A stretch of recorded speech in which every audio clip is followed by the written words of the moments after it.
Hello, my name is Prateek from Garibu Chartered Accountants, and I'm going to speak to you about various rules regarding election audits. How are anonymous contributions handled? An anonymous contribution cannot be accepted. It must be turned over to the clerk to become part of the general funds of the municipality.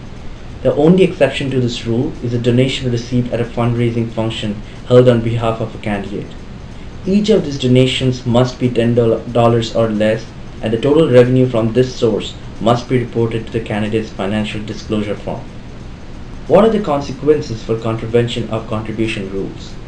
If convicted, a fine of up to $25,000 and/or up to 6 months in prison upon conviction if the offense was committed knowingly. These penalties apply both to candidates and to individuals who are found to have contravened the Municipal Elections Act 1996.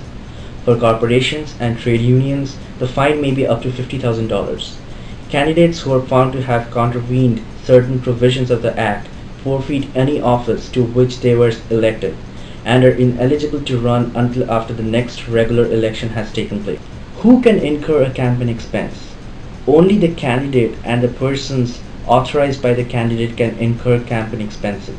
Expenses can only be incurred during the campaign period. What is a campaign expense? Any expense incurred for goods and services in relation to an election is a campaign expense. Campaign expenses include replacement value of any goods or held in inventory by the candidate from a previous election and any contribution of goods and services to the candidate for use in whole or in part during the campaign period. Where a contribution of goods or services is received, an expense for equivalent value is considered to be incurred and must be reported. Are citizen initiated questions allowed on the ballot? No.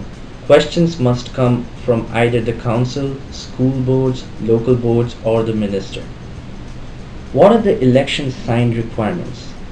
The Municipal Elections Act 1996 does not address where campaign signs may be located.